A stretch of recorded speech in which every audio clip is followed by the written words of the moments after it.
Let's go.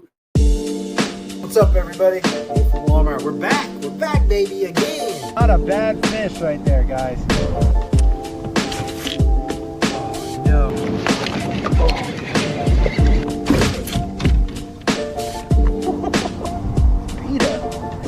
Out here catching fulsome bass right now, dude.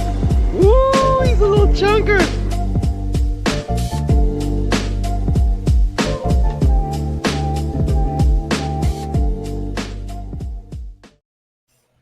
What up, everybody? Tis I, the host of your Whole Angler Podcast, Dave Erkey. I am back again. Hello, we are back. It is awesome.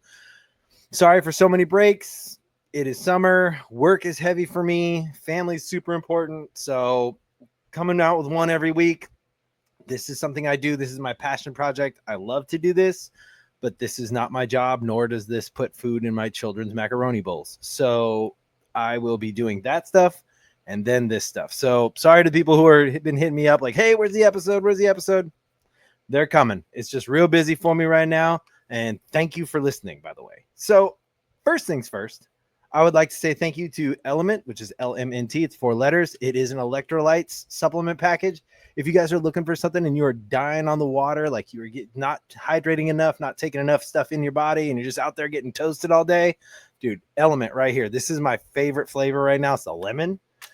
Lemonade. It's delicious. So if you guys are interested in a salty package to put inside your water, jump on that Element. It's electrolyte heaven. It is literally sodium, magnesium, and potassium, and that is it. There is nothing extra in there. There's not even sugar. So if you guys are really into the liquid IV, go for it. But I'm an Element fan because I like my stuff raw. I like my stuff real. I don't like a bunch of additives in my supplements. Other than that, I would like to take a second to put on this ad.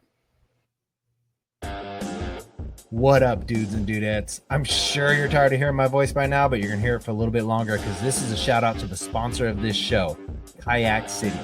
Kayak City has been taking care of me ever since I started getting into a boat and paddling around in the water trying to catch some fish. And when I tell you it is Kayak City, it is literally like a city of kayaks. They have Bonafide, Eddy Line, Feel Free, Hobie, Jackson, Native, New Canoe, Old Town, Wilderness Systems, and so many used kayaks. I stopped trying to count them a long time ago. If you guys are looking for accessories, they have walls and walls and walls of accessories. They have one wall dedicated specifically to Yak Attack, and it is a massive wall. Kayak City is your #1 Yak Attack dealer here in Northern California. If you want to know where it is, stop by at 7812 Auburn Boulevard, Citrus Heights, CA. Roll through, say what up to James, Troy, Eric, Scott. Tell them Dave says what's up and tell them I sent you there. Thanks for listening. And one more, because this show is now brought to you by, look up that corner over there, right up there, the Kayak Adventure Series. If you guys are interested in getting out and doing multi-state tournaments, you like moving water, you like going out there not on the big lakes, you like finding those creeks with those big fish, check out the Kayak Adventure Series. It is an awesome kayak fishing tournament. It's all over the U.S.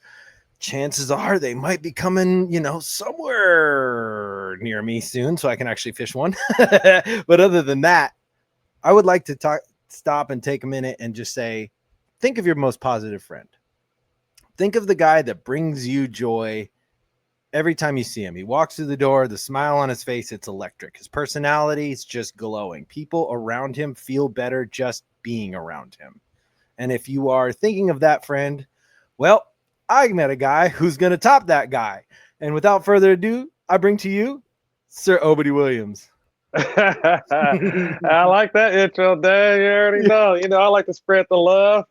Dude, you do, bro. Like I've seen you on the social medias and all that kind of stuff throughout the time. I'm like, dude, this guy just makes me smile. Like I love looking at this guy's stuff. Dude, you got the dude. I appreciate it. I was like, oh yeah. I don't even know what that is, but I'm like, dude, this is legit. Yeah, the bigger the bass, the bigger the dude. Yeah, it's all about having fun with me, Dave. Oh, dude, it is. And then I got to meet you in person at the local expo here, and I was like, right. Oh my gosh, this dude's a G. I'm like, bro, your positivity. Like, I gotta get you on. We gotta talk about Thank you. Man. Yeah, I know it's a long time coming, right? We talked about it during the expo, and we're finally making it happen. Hell yeah, man. Well, dude, again, like I said before in the green room, thank you. I genuinely appreciate you coming on, man. Yeah, no problem, Dave. Let's dive into this real quick. In fact, we're gonna flip-flop the show today. I want to talk. You just had a recent win, so let's go ahead and just knock that out the park right now. Can you tell me about that a little bit? Can you tell everybody about that? The kayak. It was the Bass Nation tournament on the Delta, 2-day tournament, and man, wow, that tournament there was a special tournament, because leading up to that tournament, I fished 2 other kayak tournaments leading up to that tournament, and I was so close to winning both of those tournaments.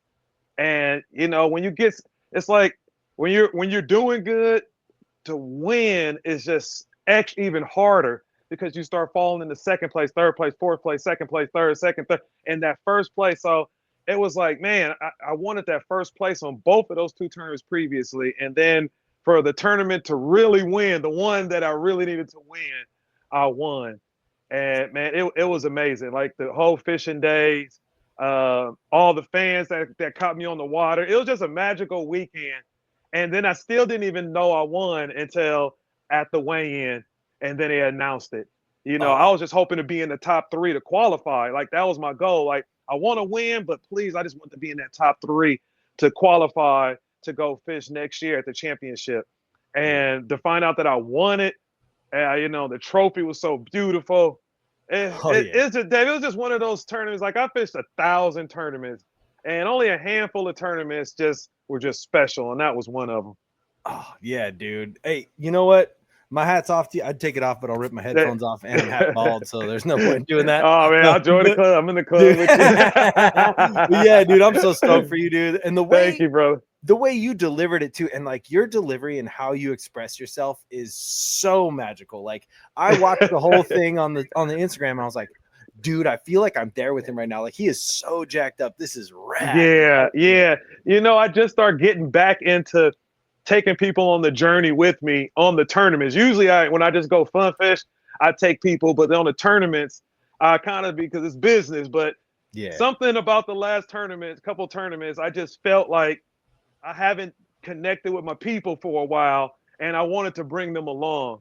And it was cool because a couple other people came up to me and said that they appreciate me filming and taking them along on that journey with them. They said, they felt like they was right there with me, Yeah, man. You it was awesome. You nailed it. You hit it out the park, dude. And so are you traveling now for the next one? Is that what it is? You're heading off?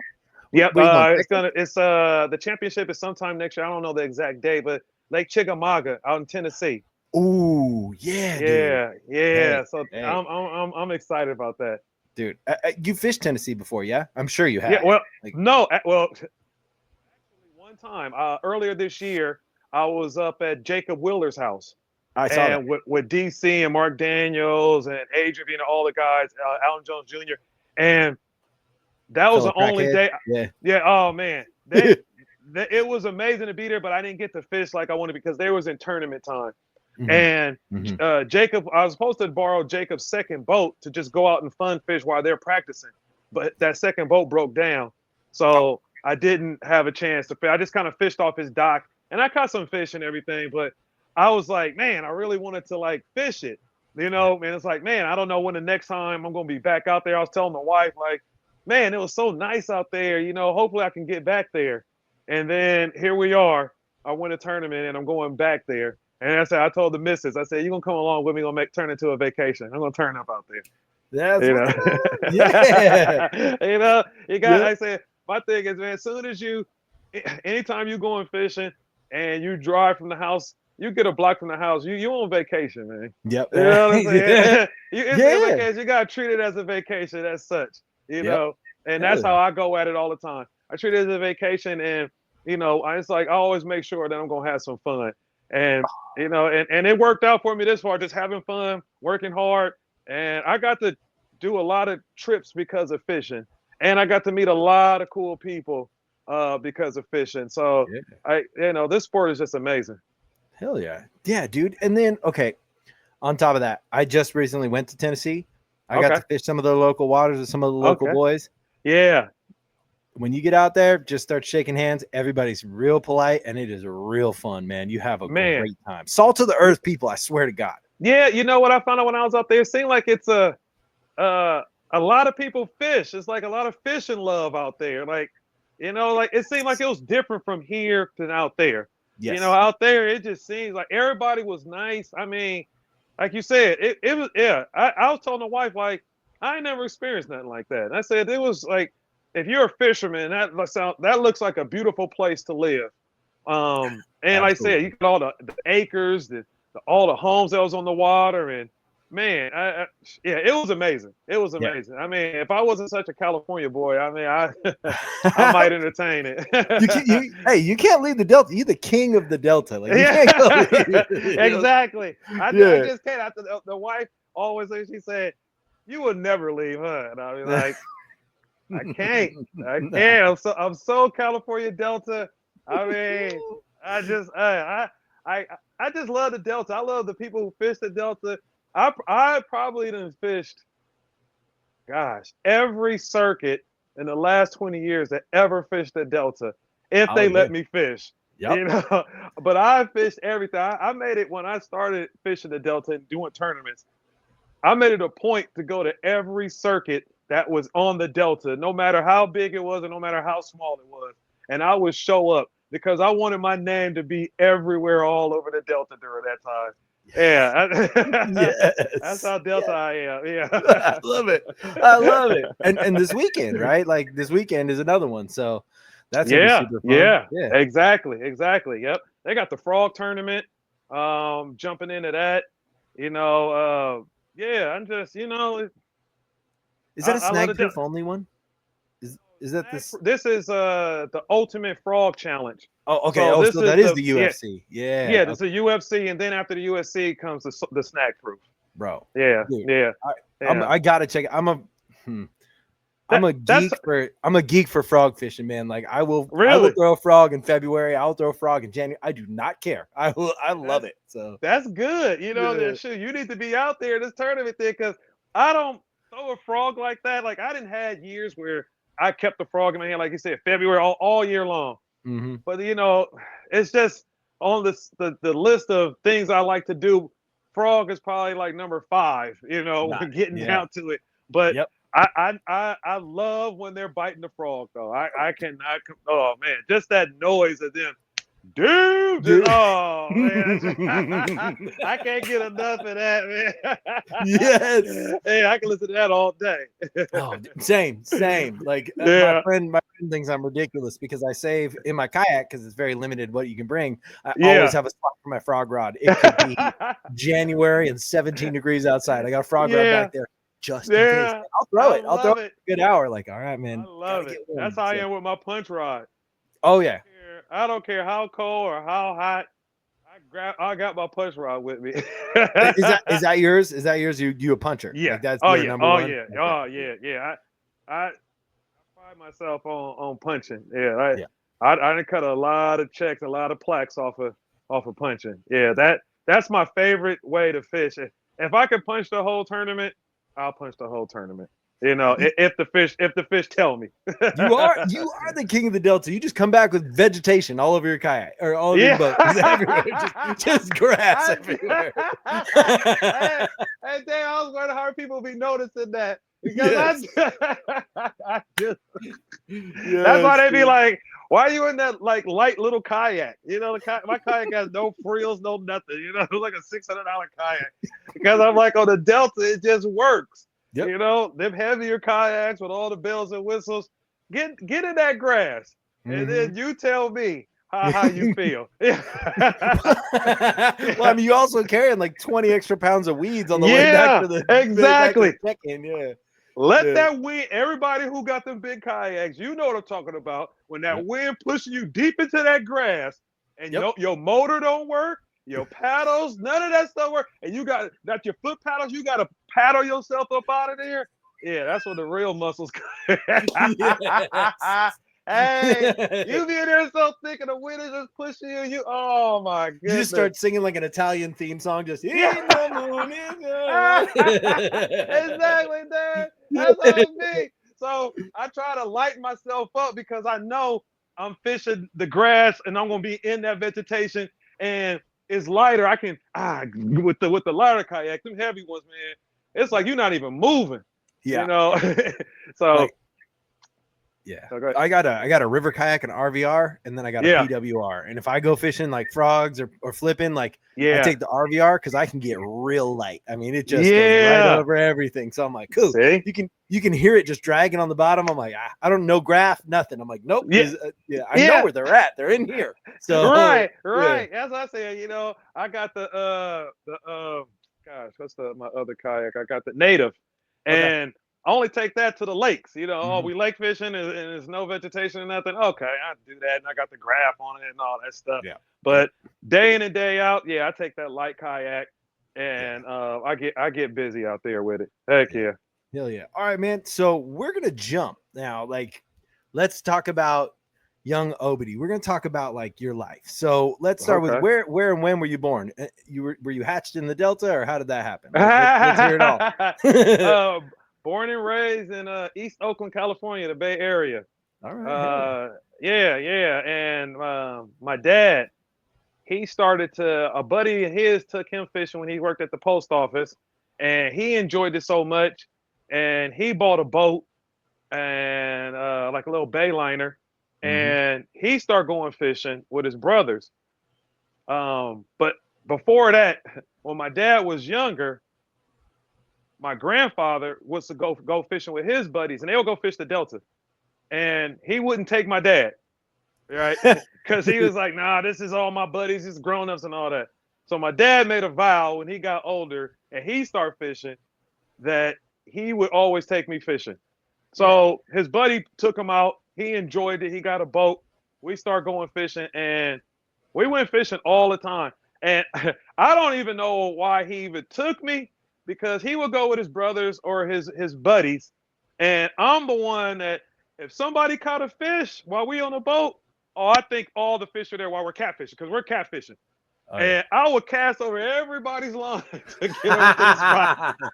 And then I would hang up everybody's line, and they'll be looking like, you bringing your son to, like, he ties up everybody. And they try to tell me, like, listen, there's fish all over here. You just got to be patient.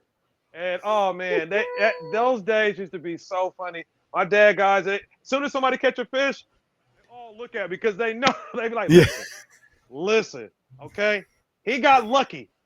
He'll be over on your side in a second. You don't got to cast over everybody. So just those days, and like my dad, I mean, he took me some sketchy places, you know, like on the bridge underneath a thick catfishing in the cuts, you know, keep outside and everybody going through the fence. Like he used to take me all over. But all those memories was like, that's what made me feel. And even now, I was just talking to him today. He always say, he was like, I would have never thought taking you fishing like that back in the days, that you would continue to do what you do in fishing, and that you loved it that much. That's I loved fishing so much even back then. Like I catfished with my dad, Clear Lake, the Delta. That's pretty much all we did was Clear Lake and the Delta for catfish. And those were the days until I became a teenager, and you know, basketball cards and the ladies. I had to put the fish into the back burner. Oh yeah. You can't be like, hey, what's up, girl? Check out this catfish.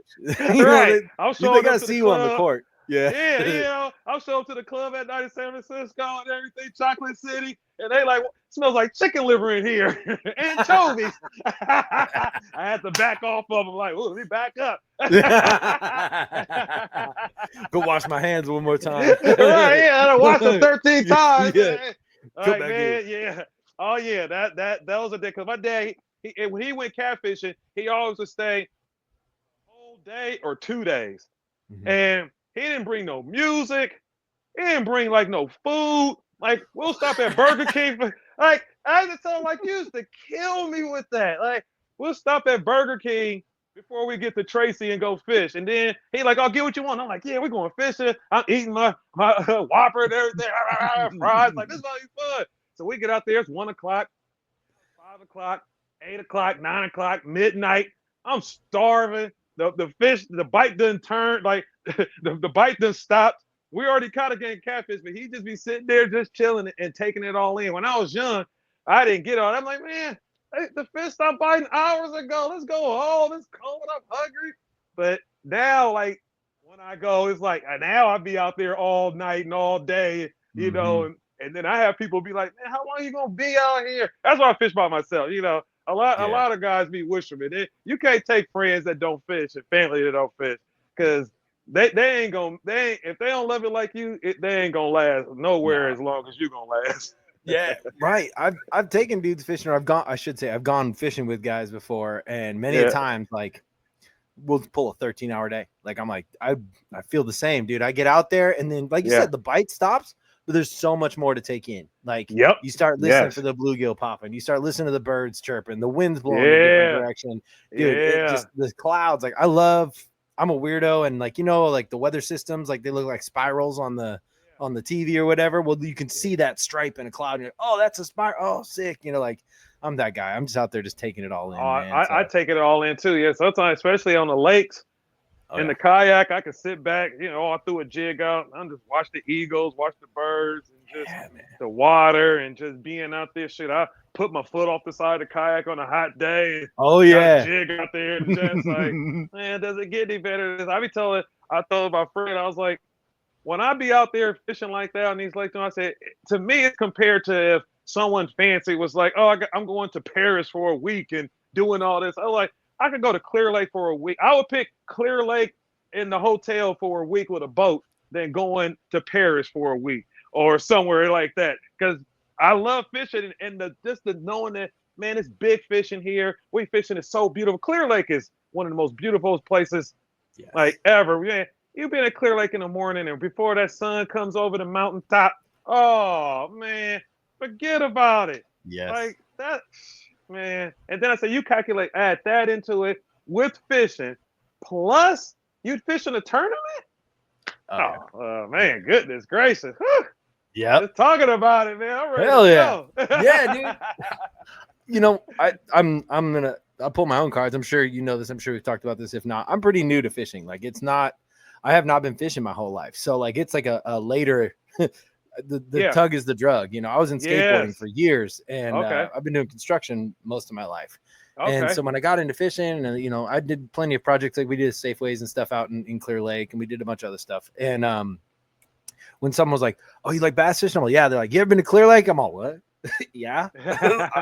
I've been there before. They're like, you ever fished it? I'm like, no.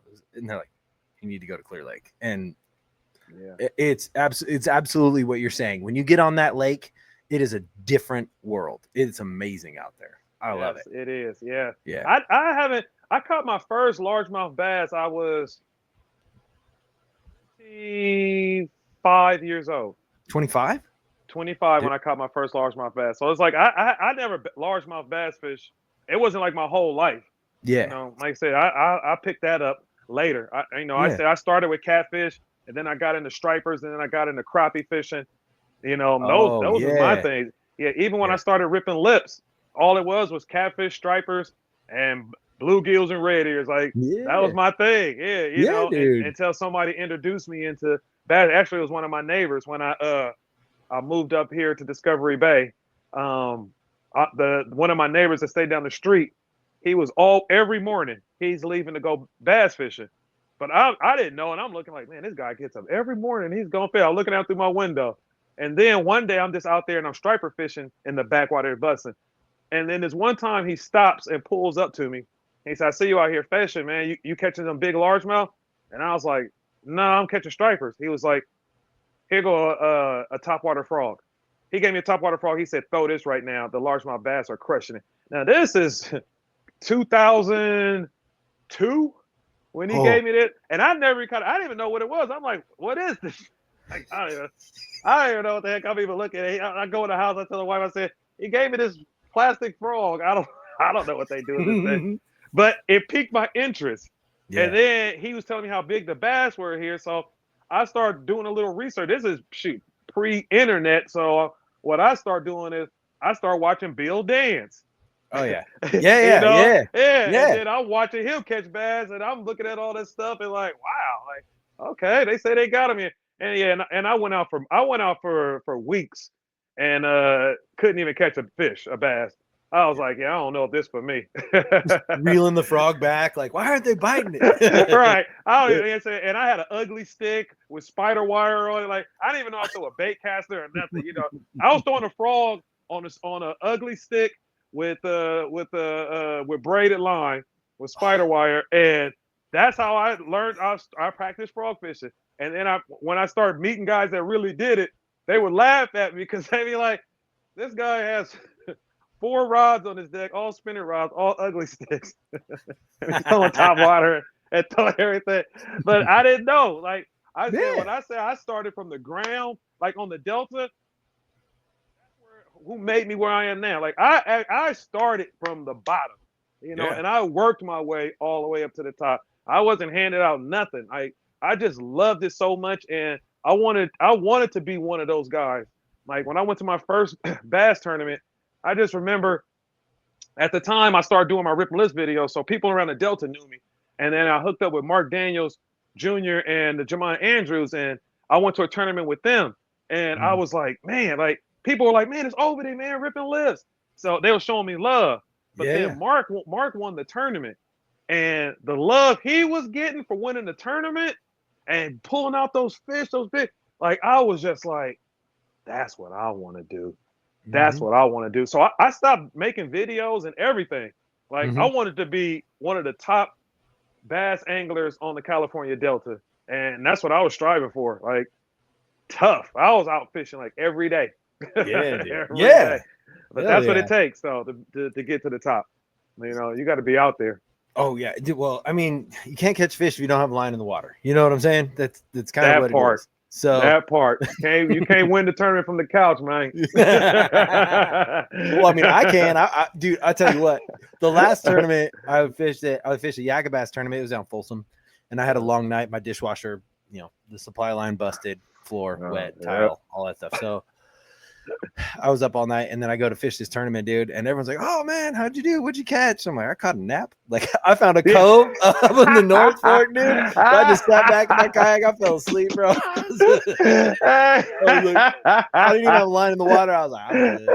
It was good though. It was a great day. Hey, I had sometimes it calls for that. Yeah. I mean, they give you 8 hours. I had time.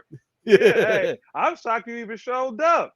Well, hey, I told James I was gonna, so I had, you know. It's been a couple of tournaments where I didn't overdid it some way, somehow, and I paid for the tournament and everything, and woke up and stood up out the bed and was like, "Can't do it." Yeah, because the kayak tournaments start like I feel earlier than a bass boat tournament, you know. And if you got to travel, like when I leave the house, we was just up at Salt Springs over the weekend. Yeah, and I had to, you know. The tournament was at 5:30. It's gonna take me hours. Like I had to be up at 3, leave by 3:45 to get there on time. You know, and it's like, whew. And then fish all day and then drive home. Oh, when I get to the house, I'm no good to nobody. Yep. I'll be so whooped. I said I fish hard, you know, because I want to win every tournament, you know, and I go into every tournament if I'm gonna win it. And when I don't win it, I'm like, yeah. I gave it all I got, Captain. You know, threw it all out there. Somebody else just threw it better. That's it. Yeah, you know? exactly. And then I move on. You know, when it's my time, it's gonna be my time. You know, and I guess because I have won tournaments before, so winning tournaments before already gave me the confidence to know, like, I know every tournament is not gonna be my tournament, but you know, if I keep practicing and keep going, if I fish 50 tournaments, I'm gonna have a handful of them tournaments where I won or I did real good. You know, so you know, play the odds. Yeah. So okay, there's a lot to unwrap here, but I want to start all day, Dad. No, I'm totally down for it. Hang on one second. Let me turn off this fan real quick because it's killing me. Hold on.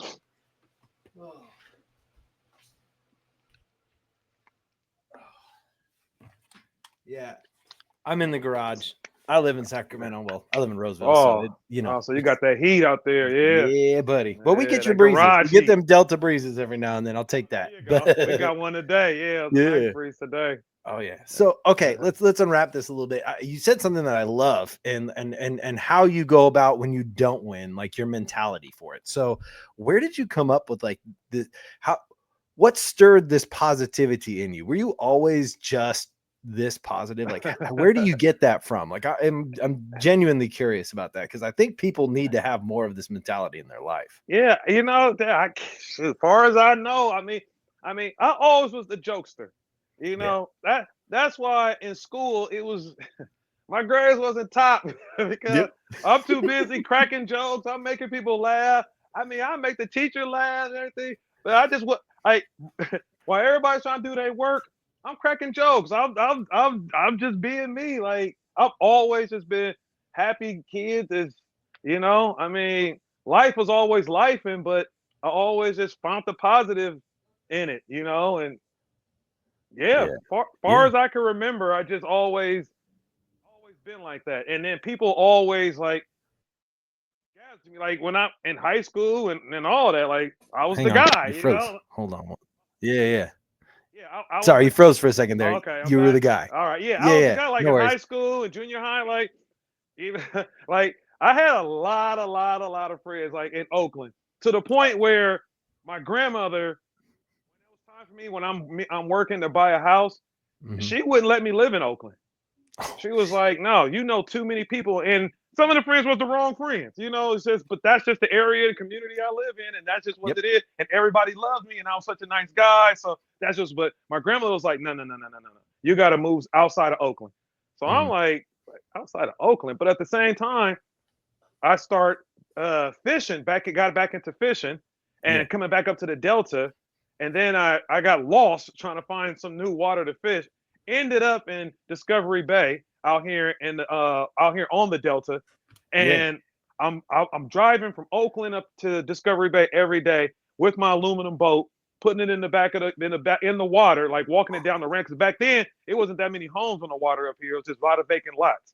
So I was able to put the boat in there, and I fished every day. So now I'm like not even around in Oakland. Right after work, I'm driving out here, and I'm here till 9, 10, 11 o'clock midnight fishing every day.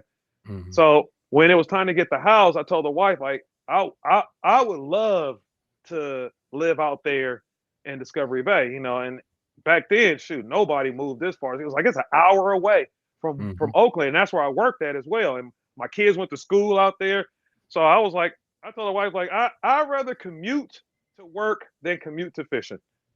So that was my theory. That's where I stood on. So she was like, okay. So we bought a house in Discovery Bay. And now I'm fishing off my backyard, and I got my aluminum boat, and now I'm fishing like all the time. And then I started my Rip and Lips, my show.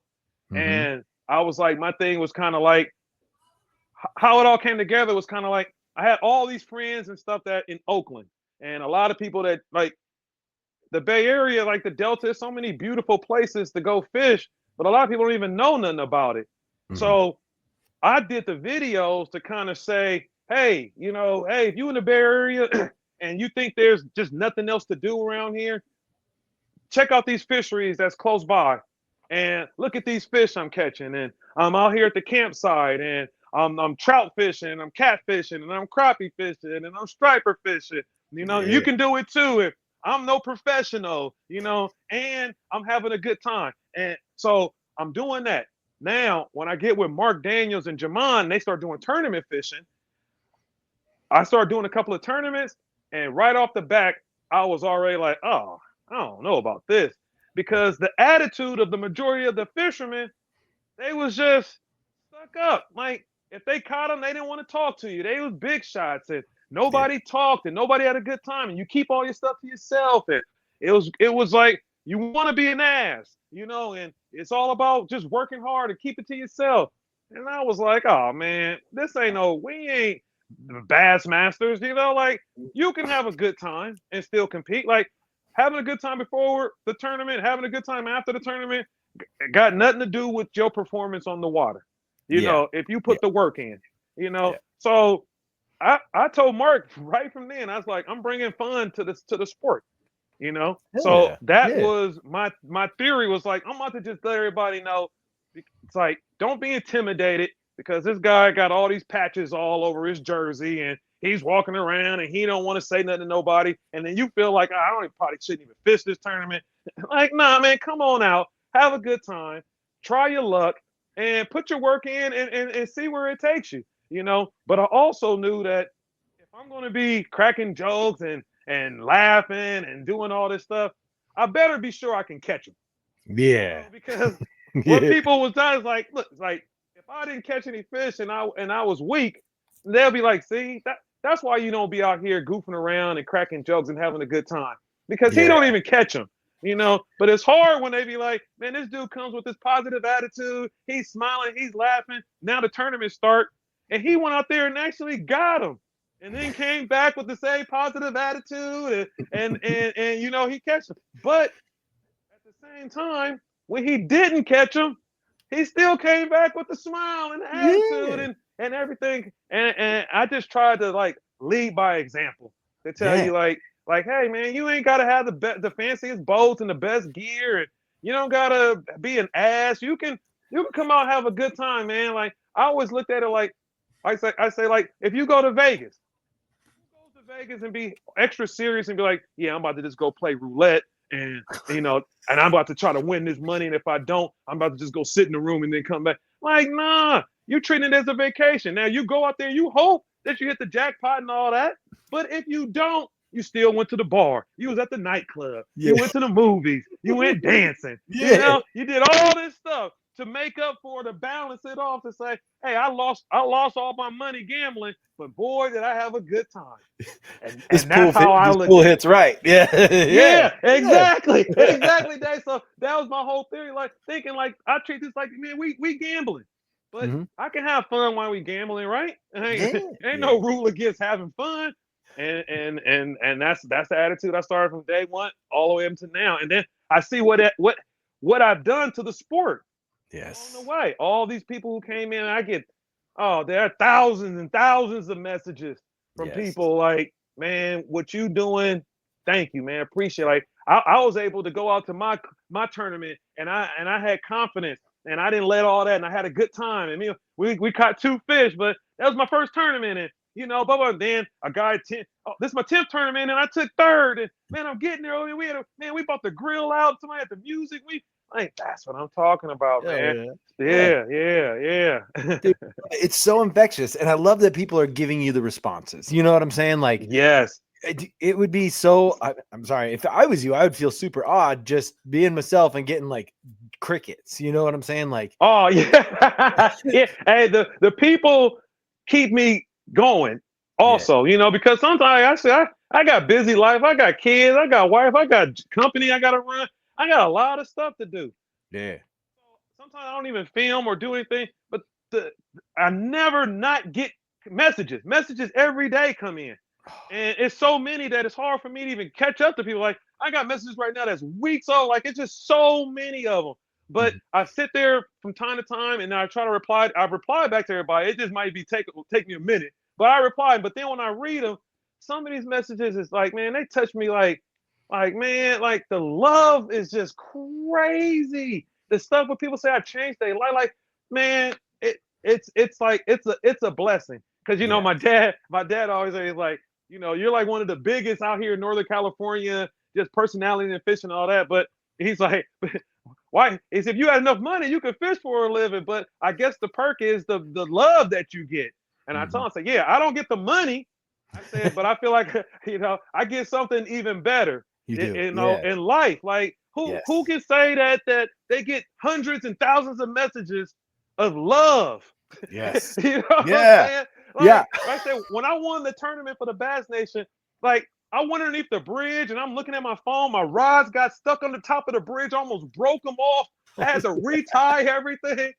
My first fish, I missed them.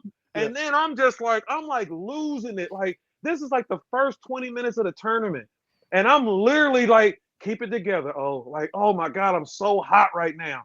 And then I get to the spot, and then it's this dude sitting on the bank, bluegill fishing. He has his barber off, and they go, Obedie, is that you? And I look and I was like, hey, man. He said, oh, man, I'm a big fan, man. I love you, man. All the positive energy, man. Heck, he said, I can't believe this. I'm actually seeing, like, oh my God, like this is crazy. He's like, man, can I get a picture? I know I can't get one with you, but my wife ain't gonna believe it. So he take a picture, I smile. And then I was like, he said, what's going on? I said, I'm fishing this tournament, man. This is day one, Bass Nation. He was like, man, good luck to you, Obedie, man. You're gonna win it, man. You're gonna win it. And he's so excited. And then I looked at him, I was like, man, you instantly brought me back. I was like, yeah, baby, we about to go. And then like 6 people throughout the whole day saw me and expressed love to me. Like, oh man, what's up? People driving their boat. Yeeta D's. A guy drove him by. Dude. I was just like, I'm like, man, this is the stuff. This is the good stuff, man. So it's like the least I can do is reciprocate that back to the people, man, because they give me so much love. Oh man, that's so awesome. Yeah, and you know, you get what you give. You know what I'm saying? It's really what it is. That's Trust what me, it is. Why my wife's mad at me all the time because I'm always a dickhead around the house. But boy, being is like you get what you give, and that's a real thing. Like energy, spirituality, however you want to talk about it, man. Like what you put out there, what you sow, you will reap. You know, so like you put it out there, it comes back, man, and it comes back tenfold. You know, that's awesome. It does. I'm glad that snapped you out of it. So yeah, me too. Yeah, dude, hey, you know, so is this? You said you own a construction company, you got a family, kids, wife, all that kind of stuff. Yeah. How do you impart this on them? Is it the same thing, just live by example, or is it like? Because for me, when I'm at work, I'm either super stoked or I'm like, hey, we got a business today, and we all got to put our heads down real quick, you know. So yeah. Well, I've been doing it for so long, and I mean, I gotta give credit to my wife. Like, she keeps it all together. Yeah. Oh, she went out of town like 3 weeks ago for 2 days. Oh, the whole house like fell apart. The whole house fell apart, Dave. Hell yeah. I said, I can't live without that woman. I said, it was 9 o'clock, and I was like, gosh, I'm hungry. And I was looking around like, I didn't know what to do. I was like, oh my God, like I'll starve to death out of this. I like ate McDonald's and Burger King fast food the whole time she was gone. But yeah, she helps me with the business. The kids. I always I tell people this all the time. I feel like with fishing, business, and the family, it's trying to keep the balance. Yeah. You know, if I know, like she knows, like, oh, if I got a tournament this weekend, it's a big tournament. I'm out there practicing all week. Nobody's seen me between work and me out there. The family hasn't seen me, but she understands that. But then I also know, well, the following week, those that other tournament, I'm not going to do that. I'm going to take the family to go do something. Hey, let's go bowling. You know, hey, let's go to the movies. Let's go for a bike ride. You know, I have to tell myself, you got to do that for the balance. This is to keep everybody happy. Take the wife out for date night. You know, hey, I appreciate you holding the house down while I'm out there, you know, putting in this work to chase my dreams of, you know, trying to win a tournament or two, you know. So it's all about just having the right balance. I tell the youngsters all the time, like, look, man, you got to establish that from the gate. You know, I say establish, like, I'm a fisherman, but at the same time, I will bring balance and make sure I ain't gonna forget about you. You know, and I say you do that, you should be all right. Maybe. maybe. So, maybe. Yeah. So okay. So you got kids? How many kids you got? Four boys. Whoa, that's holy cow! Your house is a jungle gym. Oh my, dang! Oh my God, we don't even got enough time for me to go through all the stuff that. I told my wife, I said, luckily I bass fish, because fishing teaches you so much patience, you know, of everything. You know what I'm saying? Like, you go out there, all the stuff that be happening, the kayak, this, blah, blah. I say, you want to lose it so many times throughout a day in the tournament, you know, but you got to stay patient and you got to bring yourself back to finish the tournament. You know, you can't just lose it. And that's the same thing at home with all these kids. Like, I mean, oh man, they What ages are we looking at right now? What ages? What's the range? All right. We got, my oldest is 27. And then we have 17. And then we have 10. And then we have 8. 3 that know everything and 1 that runs the house. Oh man, do they think they know everything? I said, I guess I just made it here off pure luck. I love it. Yeah, you know, but you know, yeah, they're my boys though. Yeah, Yeah. dude, that's awesome. Man. So you take them out fishing, you take them out and show them like all that fun stuff. You have them like work with you. Yeah, and stuff? yeah, but Kinda. all my oldest two, here you go, my one of them right here. Yeah. I take them out. I think I took them out too much when they were younger because they start getting older. Nobody wanting to go. You know, Yeah. but my youngest two though, they're just getting into it with me now. So Cool. you know, I took them out yesterday and we caught some bluegills and stuff. And you know, yeah, my youngest. So I think he might be the one that will follow my footsteps and want to really do it. You know, but we'll see. You know, like I said these boys once the video games and the girls kick in, you know, fishing takes that back seat real fast. Nobody wants to be catfish man in the club. You know? Right. Yeah, you're right. I love it. I love it. Hey, I love it, man. Like my oldest is 10, and my youngest, she's 2. She's the feral one. Okay. My 10-year-old, he can skip a worm like nobody's business. Like it's ridiculous. Really? Oh, he's sharp. But the problem is he's very talented. So he doesn't feel like he needs to work at it. So he won't fish for months. He'll go out there and just start skipping worms under bushes because I got a creek that runs by my house, and he's just like pulling them out. And I'm like, of course he would. Of course. He's all. So I'll be like, hey, you want to go fishing? He's all, nah, I'm good at that. I want to go do something. All right, I'm already the champ. Yeah. So I love it. I'm just gonna bring scissors one day and just cut his line every time he skips it. Just tie out a new one. I love it. Yeah, no, man, that's awesome, dude. And I'm stoked for you and your family. Like that's super. Thank rad. you, bro. So you're doing construction. You own a company. Are you doing the whole ownership, or are you doing like, do you step into project management, or do you just kind of let allow? I got a whole crew, got a project manager, estimator. I do a lot of work for insurance companies, you know, Allstate, AAA. I got a couple of programs that I deal with. But yeah, I mean, I've been doing this for now 27, 28 years. You know, doing it. My father started the business. And then I kind of just took it from him and my uncle. My father and both my uncles started it, and then they kind of separated to 3 companies, and I was able to take one. And then my brother was living in Las Vegas, and then he moved down with me.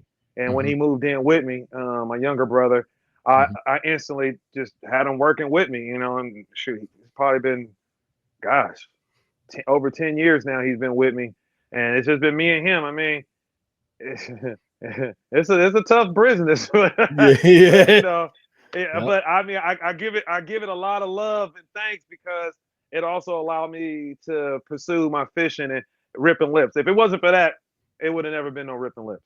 You know, if it wasn't for my dad putting it down like that and doing what he did, it wouldn't have never happened. So all that to happen and then for me to have the time to do what I need to do is man, a blessing. Dude, absolutely. Yeah, for sure. Now, when taking over the business, did you have any like fear or anything like that? Like, oh man, like I want to do them right. I want to do this. Like, how do you attack that kind of situation when you're like, well, before I ran the business, I worked with my dad for years. Yeah. And anybody who got to work with their dad, my dad didn't play. He was hard. Dad. He was harder on me than the employees. The employees felt bad for me. You know what I'm saying? He was tough. I probably quit 1,000 times, and he wanted to fire me 1,000 times. But so many years of working with him, it was always me and him. And then he got into more of he always was building apartment buildings and homes and stuff. That's like what he loved to do. So once he started really getting into it and doing it, the construction side, he kind of let it go for me to run and my uncle, you know, and then it was me and my uncle, and then my uncle retired, and then it was just me, and then I brought my brother in, and then it was me and him. And but yeah, scared to death because you know that, like, man, I mean, especially at a younger age, it was just always just you don't have no guaranteed paycheck, Yeah. So and you got a family, Mm-hmm. so it's always worrying, and thinking about it and nonstop, even to where I'm at now. I'm always thinking about it, thinking about what got to happen, thinking of this, making it. So many people that depend on me, so I got to make that happen. But like I said, but the balance of all of that was the fishing and the fans and all that, and take my mind away from all of it. All this like just like today, we're doing a granite top. Oh yeah. Oh yeah. Yeah. Yep. So I'm driving it. I pick up the granite. I get it in there. I'm like, that's phase one. It's all tied down. Phase two is getting it to the job site. I drive it all down there. Phase two, I look at it. Okay, safely. Me and my guys like, all right, let's take it inside. We're taking it inside, the first piece. We're walking. All of a sudden, my guy start losing his grip. He's like, oh, hold on. Let me adjust it. And he turns it to the side like this. So I turn No. it to the side, and then it just snaps into thousands. Yep. And I sat there like, that's I just have to sit there and chuckle. Yeah. Yep. Okay, we doing that this morning? Yeah. On a Monday? Yeah. Okay. We're gonna start the week off like that. Instantly I had to beep boop bop beep call the wife, It's all right, it happens, we'll get another piece and get it down there, but it's all these things that happen to me. I just, I don't, I mean, it gets to me, but it don't get to me. I guess, especially like how I came up, like life was always great for me coming up. But then when I turned 20, my mom passed. And then when my mom passed, that's what kind of brought me down. But fishing and my family brought me back. Yeah. Yeah. And it seemed like, my mom guided me out here to the Delta to live this life out here. And it's just like, I'm just grateful that I had the opportunity to have my mom and my family, my dad, my sister, my brother, everybody. Like I'm blessed, so shoot, every day I wake up, it's I already won. Yeah, hell yeah. Hell yeah. I woke up today. So everything else just gotta be just regular. I can't let it. I can be upset for a minute. That's all it's gonna get. After that, okay, I gotta figure out the problem, solve it however I can, but I can't not let it just get to me. And I try to live my life just, if I could just stay in that positive lane. I know it's the ups and downs, but I'm always looking at the positive side of every situation. Yeah, I was talking to a friend of mine about grief being like the ocean. It just comes in waves. And it's the idea of it'll never go away. Grief doesn't go away. You learn how to live with it. You learn how to ride those waves. You learn how to respect those waves. You can sit in the sand and just take it in for what it is. And you have a beautiful way of processing it. You give it its attention. You allow those emotions, and you're like, all right, cool.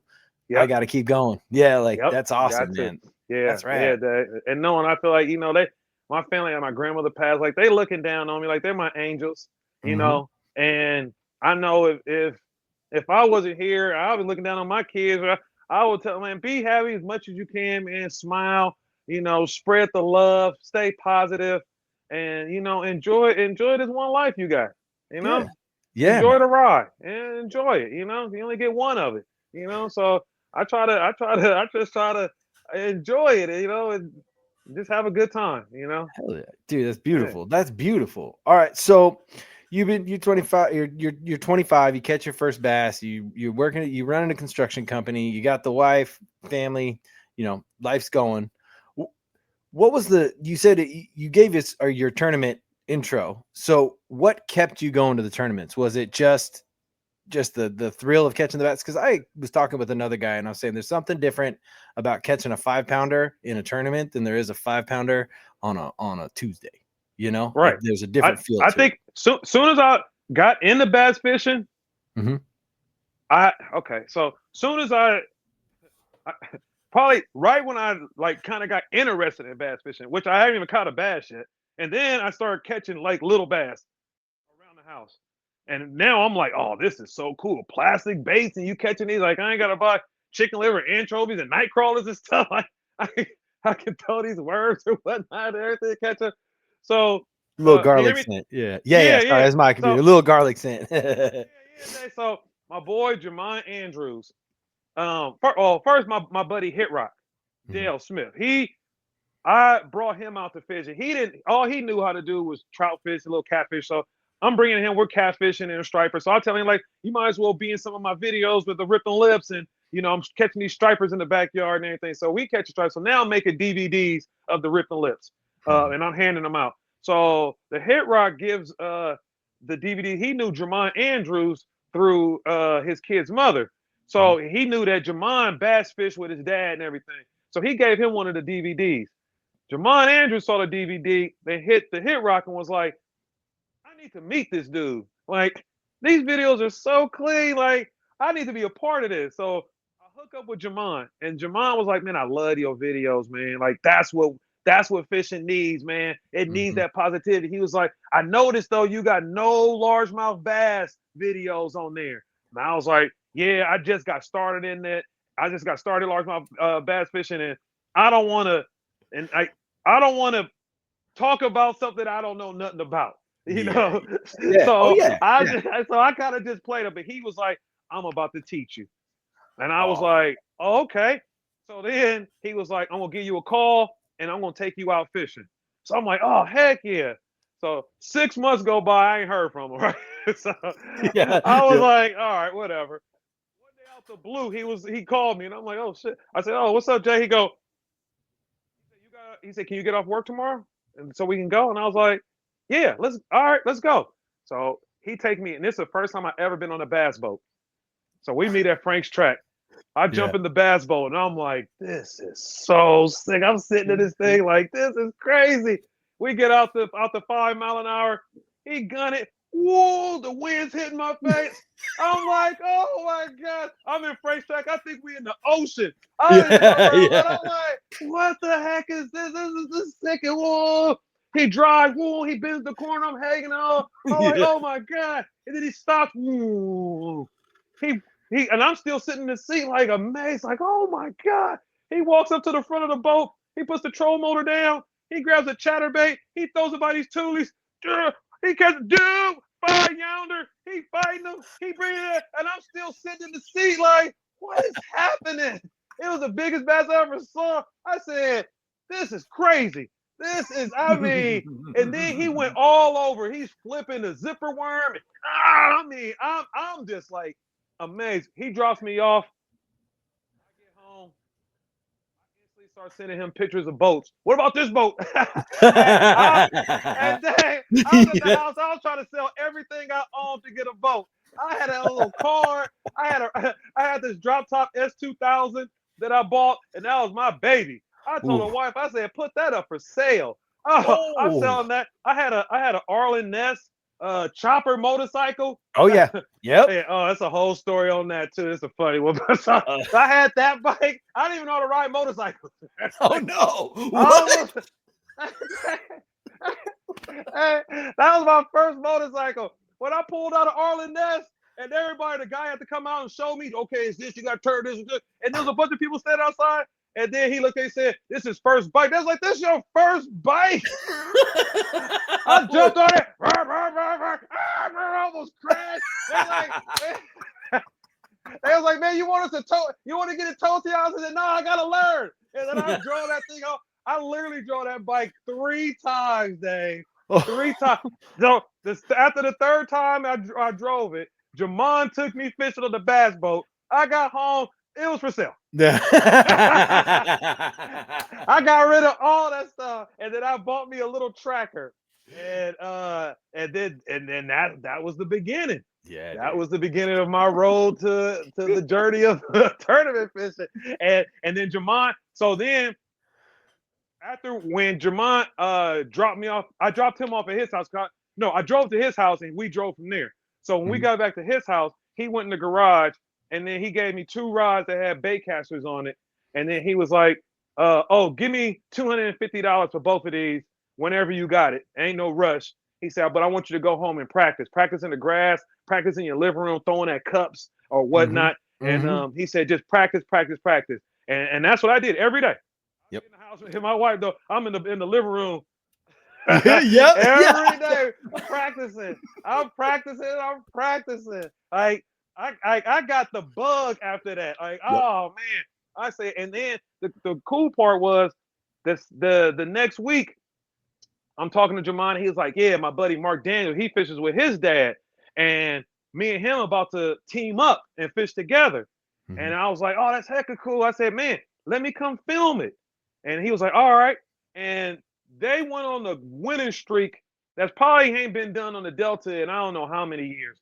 But I was able to be there. I mean, I'm filming and everything, but I'm actually there. Like, I'm listening to them, I'm watching them, like, and just a little bit of jewels was dropped on me. And that's what was so cool too. My journey was Jamon took me. I probably fished with Jamon one more time after that. I fished with Mark one time. So it was never, oh, Obedie, come on. We about to show you out here in the water and show you where the fish are. And this is nah. But the thing I had with him was I can always call them and ask them questions.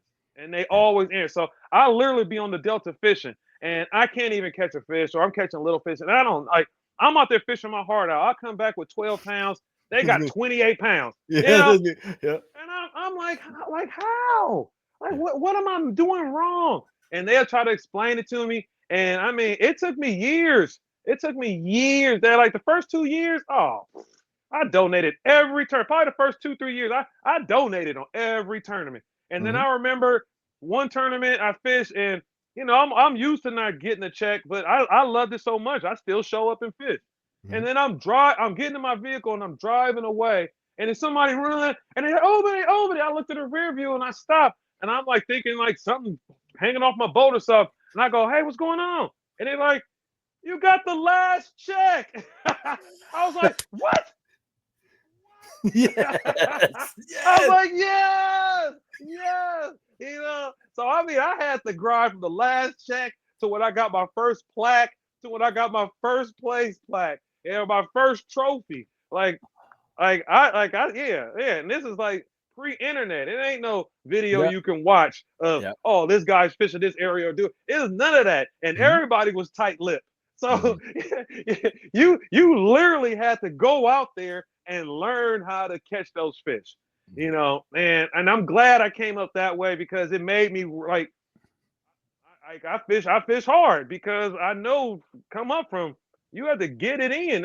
And the internet couldn't give you no name. No. You know, of you a good fisherman. Your peers who you competed against had to give you that name. You know, and that's what I always loved about it. It's like you can't come to no fishery or anywhere and say, "No, I'm a good fisherman." Like, no, the people you compete against got to say, "That guy's a good fisherman."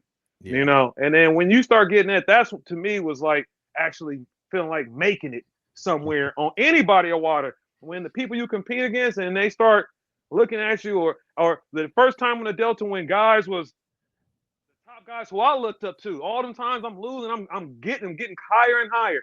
But the guys that's all the way at the top, like I'm like looking at them guys like I'm a fan of the old Delta guys. Like, and I tell them fast, like, man, you know, I grew up watching you win and do all that stuff. To all the moments where each one of those guys that's royalty on the Delta when they acknowledge me, like, I see you out there, man. Keep doing your thing. Like, he knows who I am. Like that, like those moments of that. I remember when Bobby Barrett, when me and Clint, my team partner, we had we've been winning now, and we've been doing super good in these tournaments. And we had the winning bag, and we're getting the fish out. And then Bobby comes and he puts his arm around both of us, and he was like, "Y'all want to switch bags?" You know?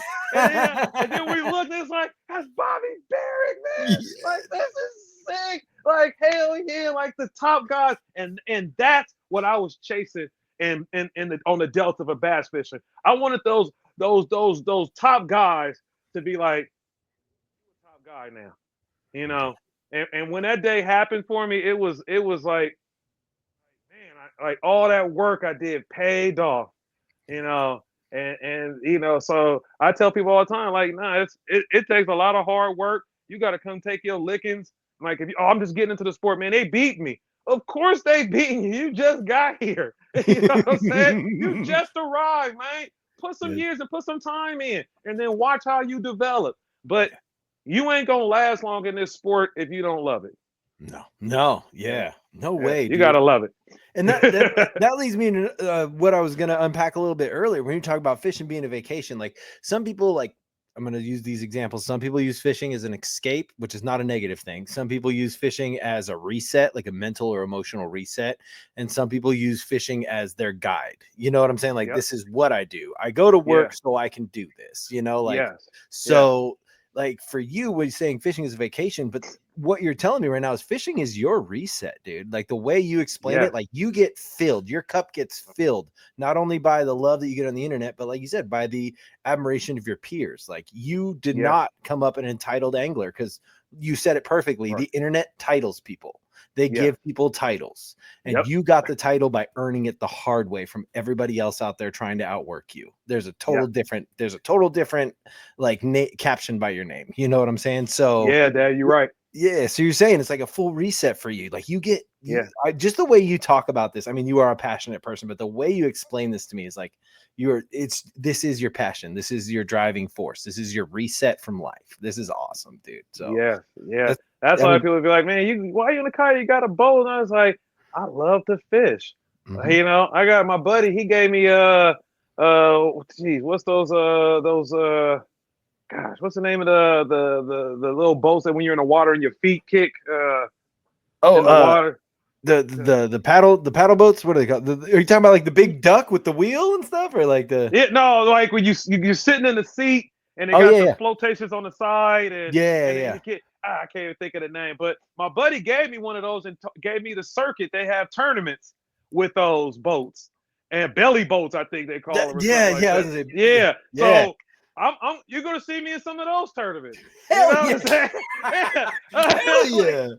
I love to fish. Like everybody, I'm too good. I can't get like, man. If you love to fish, you'll try all that stuff because it's different from walking the bank to being in a kayak to being in a boat. They're all super fun to do, but they all have their different approaches to it that gives you something different. It's like I feel like if you love to fish, you should have a kayak and a boat, and you should be doing both because I guarantee you, how you feel in your boat, you're gonna have a good feeling like that in your kayak. And the guys that's in their kayak that love that feeling, you're gonna have a different, wonderful feeling from your boat. And man, like I said, Dad, that reset is just it really does it to me. Like no matter what's going on, family, work, it be times where from work things are popping up and the kids and this, and then the wife will see me and be like, okay, it's time to take a time out, go get your rods and go hit the water for a couple hours, and then she nods like, okay. And then I know I can go out there and then it's just, it's like you on your energy is on low like this. And then as you're out there, it's getting like this. It's like you start catching a couple of fish. You got some music playing. You got your snacks. You saw a couple of your friends out there. You cracked a couple of jokes. You had a beer after. It's just like, then you get back home. I'm like this. Full. Everybody, come give me a hug. Like he's back. I love it, dude. That's amazing. Hey, to be honest, I had put away some money. I was looking at boats. I have 2 kayaks because I was looking at kayak and I was looking at boats, and then my wife got pregnant with my 2-year-old, so I was like, kayaks it is. Oh, dang. Woo. Having a bow boy is expensive. And that's another thing why I love the kayak so much. Because I said my boats be breaking down. Sometimes the money I have, I got to use for the company. So I don't have money to fish the tournament, but I still need my fix, So the kayak does just that. Oh, the tournament is $50, $75. Okay. Oh, I don't have to put any gas or no oil in it. Okay. You know, like Yep. just that right there. Oh, the launch is cheaper. Yep. All that money I saved is like, man, and I'm still getting my fix on the tournament. It's Mhm. like, man, you cannot beat that there. So I feel like any fisherman that's on a budget, like you can still get out there. Yeah. Like I got one of my kayaks, I put it on the top of my Sequoia, you know? Yeah. And the Sequoia, I bought my Sequoia for $4,000 after winning last year's kayak tournament on the Delta. I won 4,000. I bought a Yeah. Sequoia for 4,000. You know, It's I got called a reinvestment, $600 baby. kayak. It's Yeah. reinvestment. You know, I said I could sleep in the back. You know, I use it for work and everything. It's like, Hell yeah. man, long as you out there, you know, Mhm. I'll tell all the viewers a little secret. You know, I talked to a couple of fish out there, and they said they don't care what you in. They don't mind. They said they don't care what you in. Come out and rip. Just go out there and rip, man. Go out there and turn. When I talked about my team partner Clint, he had me the other day. We was driving, and he just had me busting in tears because how I met him. So as I'm trying to do my first tournaments and everything, I hook up with him, and he never fished a tournament, but he bass fished before. And then he was like, "You about to go out there and fish against those guys?" And I just told him like, "Yeah, and I'm gonna win." Like, but you got ugly sticks with frogs. Like he was like, what? And he said, by the time you finish talking and you're positive, you convinced me that we're gonna win. And we went so long without winning and cutting the check. But every time, this is how I would get him, because I would tell him this. Because I always try to look at the positive thing, and I was telling him like, listen, if we caught all those bites we had, if they came in the box, we would have did good or won the tournament.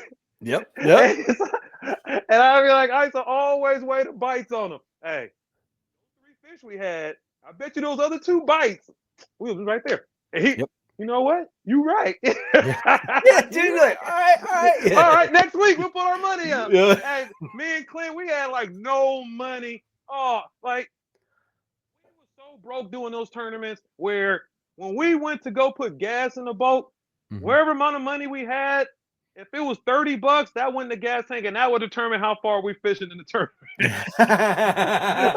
Yep. We would run out of gas and troll. We used to have to call people to come pick our fish up. Yeah, it was by any means necessary to get out there and fish. I look at it, I said, man, we'll be rich if you didn't listen to me. I said, but you wouldn't have these memories though. No. You'd have a lot of money, but a boring life, bro. Right, exactly. It is. Exactly. It's more to life than that, man. Hell you know, yeah. you definitely want to come and take advantage of getting on this water. I said, and the average person, the majority of people you gonna meet while you fishing are super cool. You know, it's just very few that you just you don't want to deal with. But the most guys that you run across, because everybody happen to be out there fishing. You know, it's just an exciting thing. Like when I go fish the Wednesday nighters, you know, and they have like 70 boats, and then I'm seeing everybody. It's like going to me, I've been doing it for so many years. It's like going to the boys club. You know, you see all your buddies and everything, and it's like everybody putting their money up. We're gonna go see who can catch them. And before the tournament, everybody's just cracking jokes and kicking back and eating pizza and just chilling. It's like it's a good time, and I appreciate like living on the Delta and these things. Like it's still, even all these years, still doing this and living here, it still gets to me that like, man, like this is my backyard, and I can go fish a tournament on Monday. I can go fish a tournament on Wednesday. I can go fish a tournament on Thursday. There's a fish tournament on the weekend. It's like my own mini Vegas, you know, back here that I can go gamble any day of the week and have fun. You know, because I used to, my game is the roulette, you know, and I love playing roulette. I used to go to Vegas and Tahoe and Reno all the time and play roulette. Roulette, that was my thing. But then when I started getting the bass fishing real heavy, I stopped gambling at the casino because I feel like this was my new casino, and it has fishing. You know, so like I get to put some money up and gamble, and I get to fish.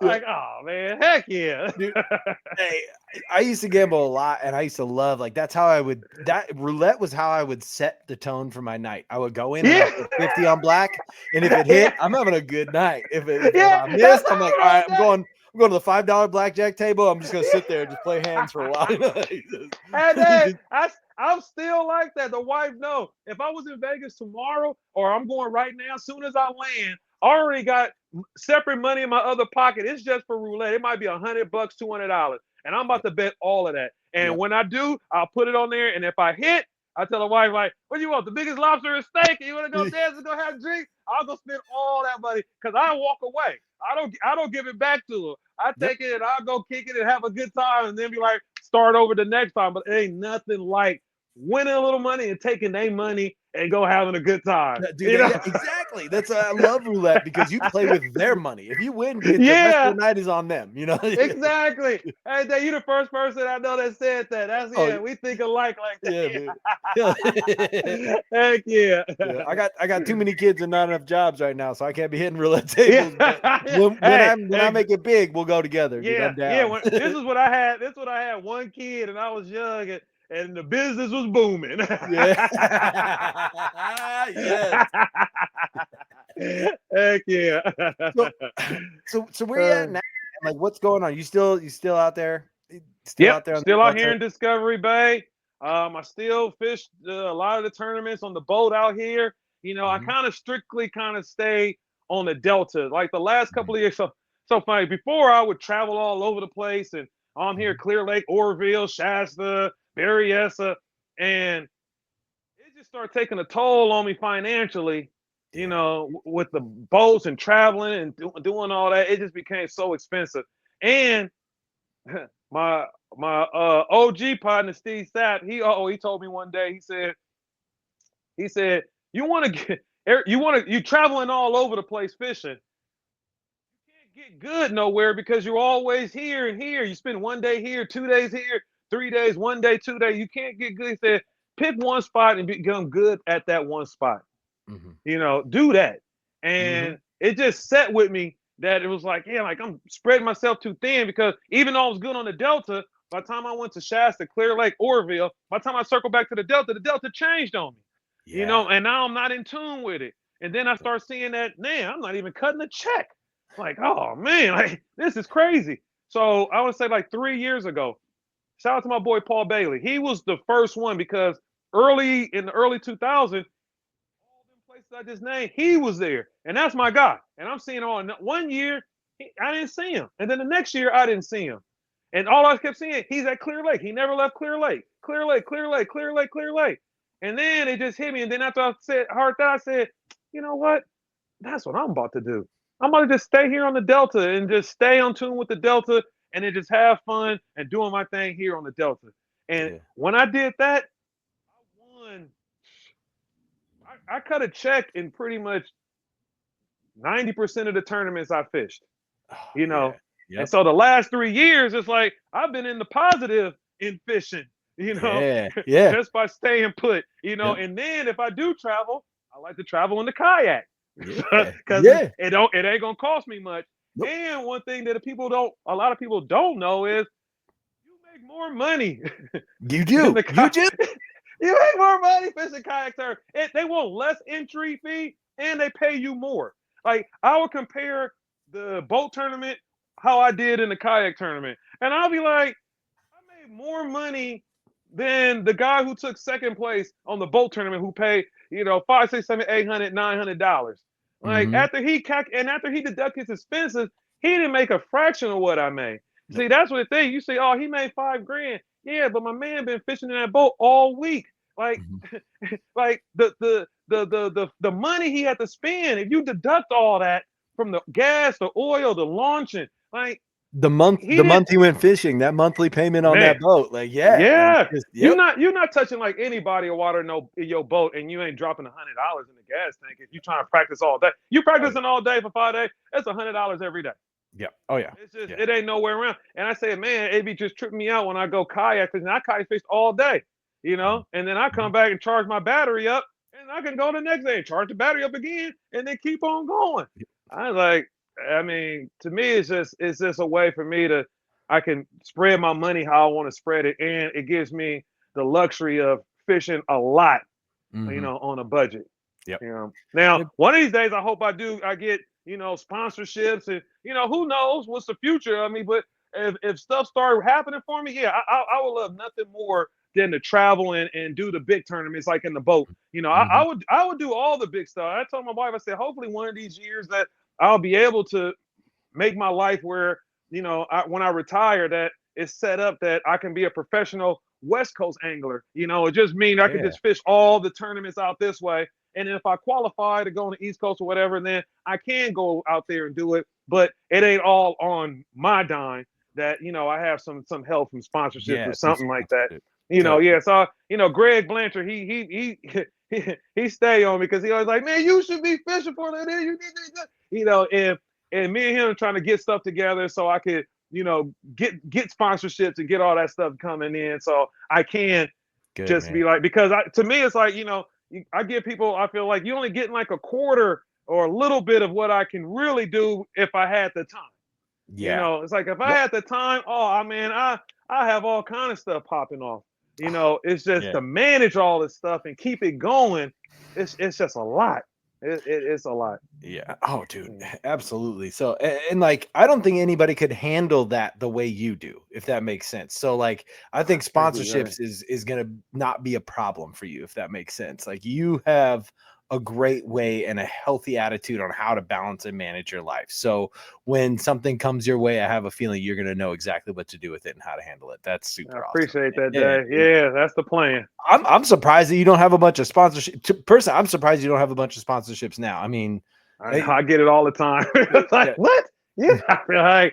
But I think also too is probably, I think a lot of it might because I always did my own thing. Like when I had my Ripping Lips, like my brand, I always, because owning my own business, it just came to me as if, well, this is my other business, So I never like reached out to companies and say, hey, I'm this guy, I'm doing this, check my stats, this, that, and the third. I like to be a sponsorship. I never did that. So I feel like due to that, I think that's where it lies, where I need to reach out to these companies and say, hey, I'm interested, what can we do together and this and that. But as is now, it's just been, I'm bringing back my merch with the Ripping Lips, Cool, do that. cool, yeah. I'm trying. Let me know. I'll be on that that list. Let me know. I'll be on that list. Yeah, I was working on my flip bait, the prototype lure. I'm trying to get that going. I got some other things for like a couple of guys that I work with around here that I got some new stuff coming up. I still wanted to get my podcast Yonder Tales, back up and going. Let's talk about that.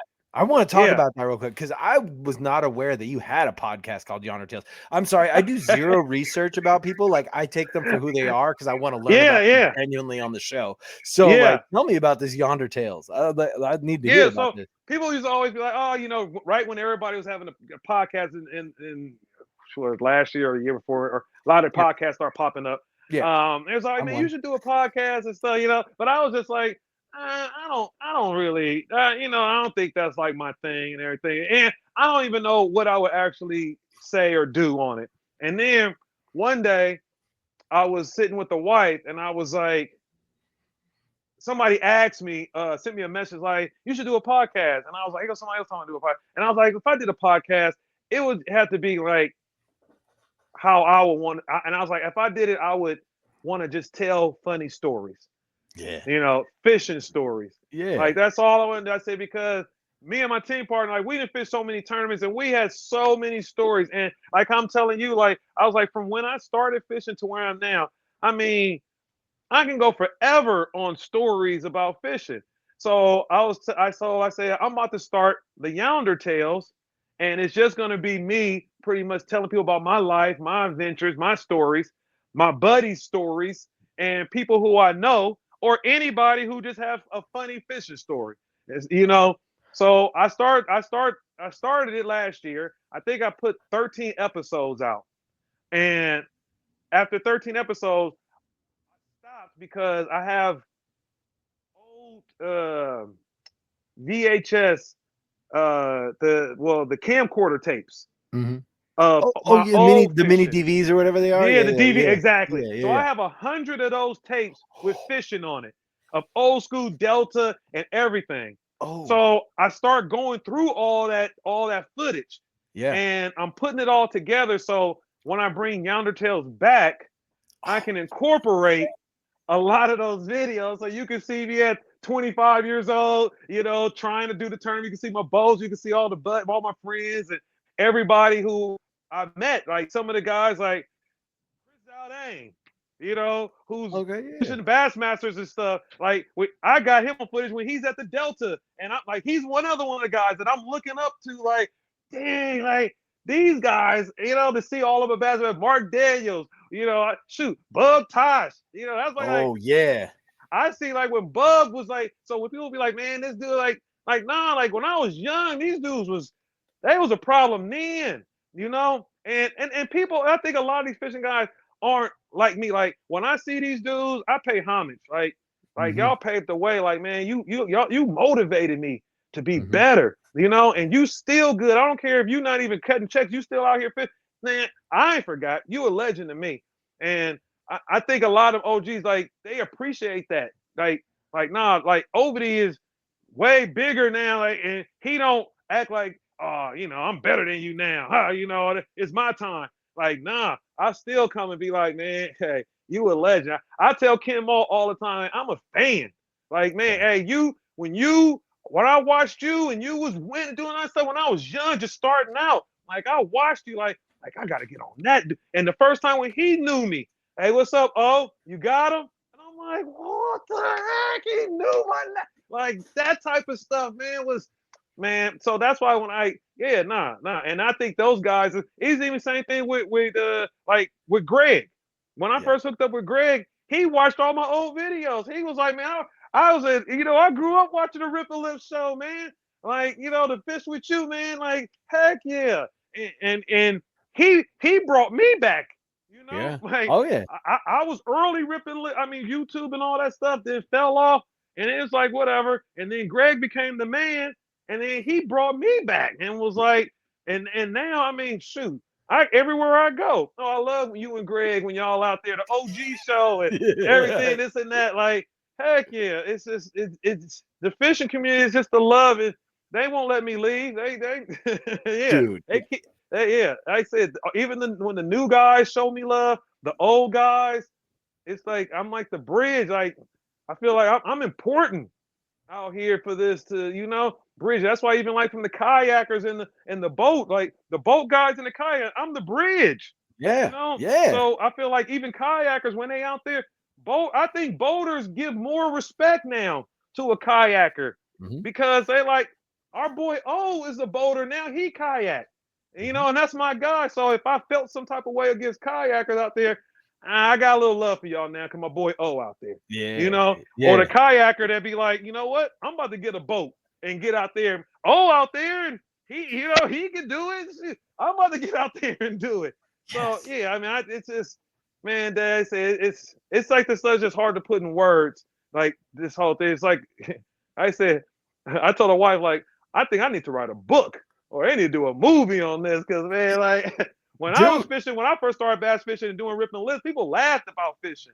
Like you Yep. fish, Now it's all everybody fish.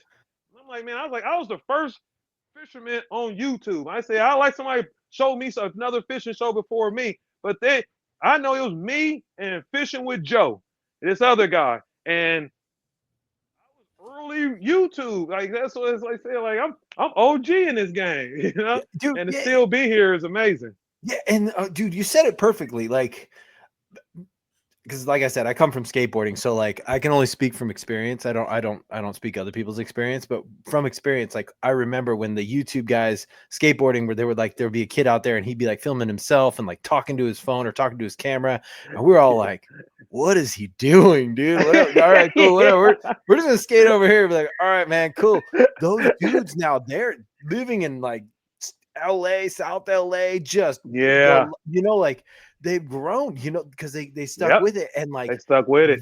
but the respect that they get now is Yeah. bar none, you know. So when you're saying like, Yeah. you know, you're out here, you're the bridge, like you are, dude. Like you said, you were out there originally. You were out there before everybody else, talking to the camera, talking to the phone, like trying to Man. figure it all out, man. And Yeah. like, hey, dude, thanks It for was doing before that the phones, Dave.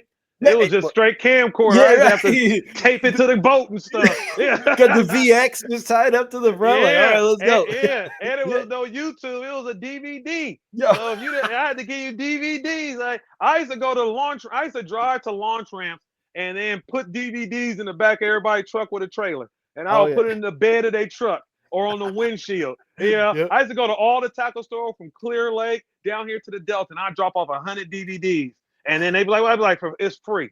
You know, and that was the start of it all. Like, yeah, it was the grind. Like I said, I had to do the den. I'm trying to figure out how to edit it and everything. I was doing that until my brother YouTube come out. Then my brother comes by to visit me, and then he was like, and I'm showing him the new DVD. He said, you should put those on YouTube. And I was like, what? He said, man, it's this new thing that you can put videos on, man. It just came out. And then from there, I started doing that, transition to that. And I said, if I didn't meet Mark Daniels and Jamon, I ought to be rich too, because I would have been still doing YouTube. I would have kept it going. But man, Jamon had to take me in that boat.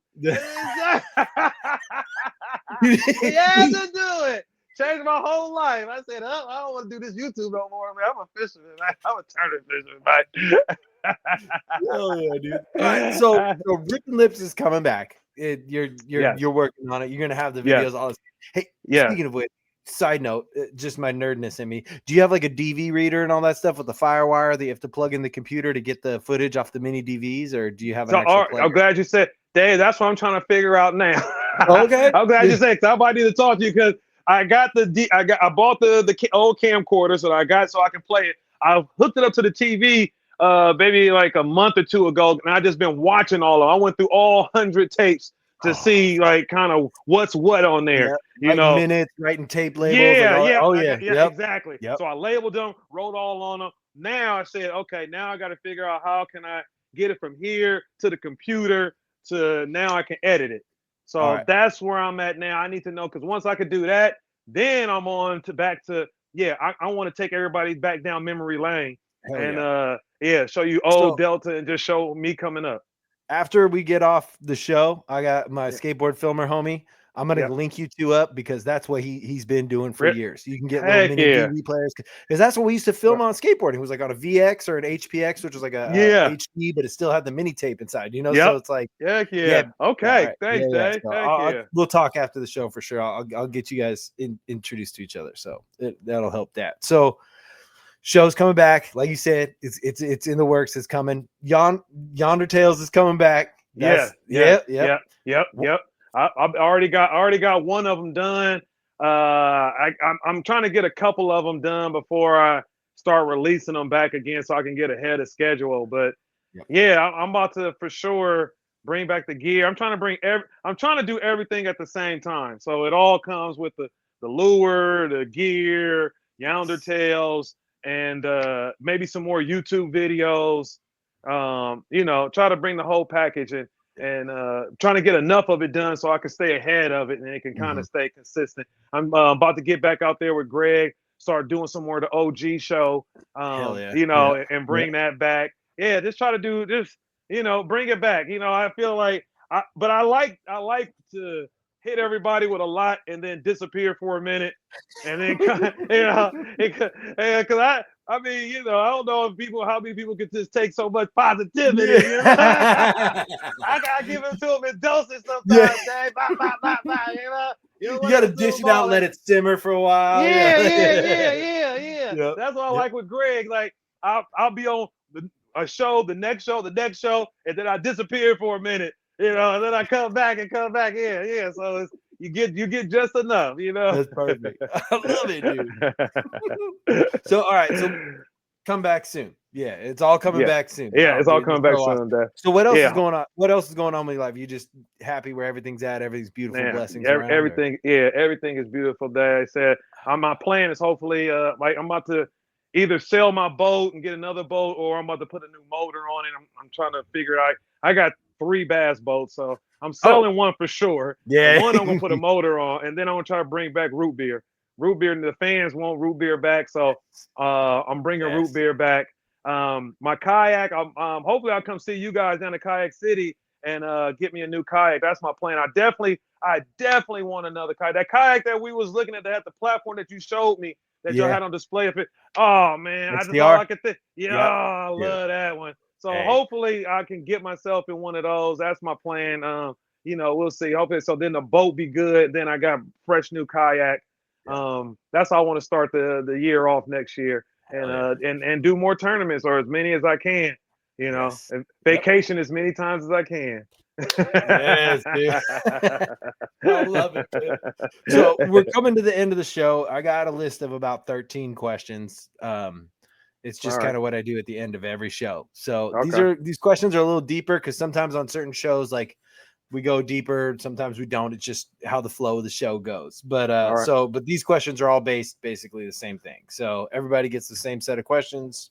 It's fun because the answers vary like crazy, like you wouldn't believe. It's pretty awesome. So, all right, we're gonna start. Question 1: who's your first angler and why? Or who's your favorite angler and why? My favorite angler and why? Favorite angler. I would probably say Mark Daniels Jr. just because what he did was just amazing, and I got to watch him from the beginning. Like, I'm at his house all the time. And I'm sitting and we talk, and I would always be like, man, if you got an opportunity, man, because he was just so good in my eyes that I felt like he needs to be on tour, And I'm like, man, if you just got an opportunity, but he had no money. So, and all you can know, you needed money to go do that. But so we didn't think it would never happen, but we were just always like, man, if you got to make it. And then when he wanted to live in the dream, and then went to all on tour, and he's on FLW to Bassmasters to Major League Fishing, and for him to still be doing it and at the highest level. And I saw him from the beginning.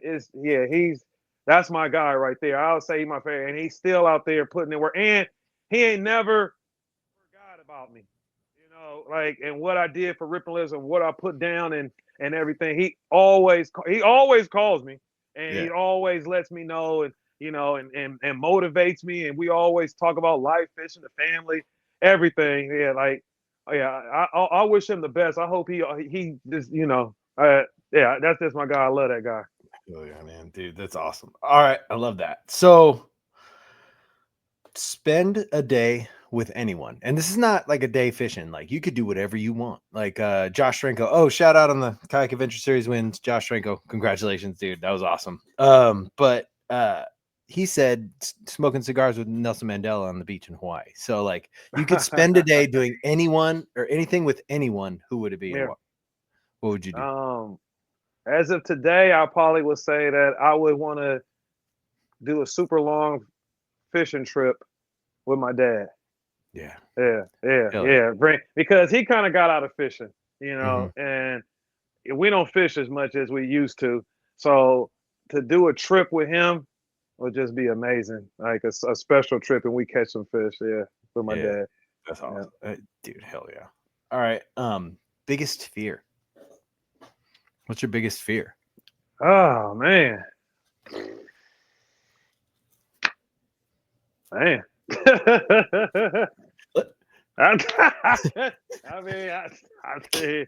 don't know that. I guess I never really think of it. That's awesome. Yeah.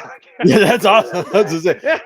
Small spaces and spiders. I also can't swim, so once I hit the water, I'm pretty freaked out too. But all right. You know what?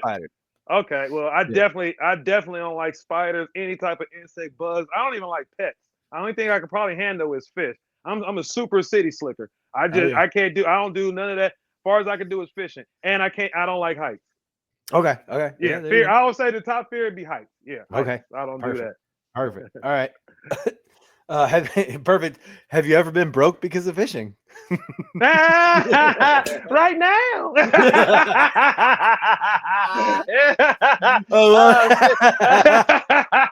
Since I've been fishing, heck yeah. Shoot, like I said, hey, the brokest. I'm telling you, I used to put money up in tournaments when I was young, and knowing like you should not be gambling with this money, man. You are risking a lot. You are risking a lot. Oh, you think that spot's still gonna hold up with fish? If you don't catch those fish, you know. It's top ramen soup and water for a couple days, man. It's couch life for the next week. Yeah, exactly. I look back on that stuff and I just laugh like, man, but I loved it so much. But yeah, broke, see, like it go, I mean, unless you rich, it go hand in hand with fishing. Oh yeah. Dude, Oliver and I said, when am I not broke because of fishing? I was like, oh, that's a good I one. don't care how many times you won, how much better you won. You calculate all the years, yeah, you in the red.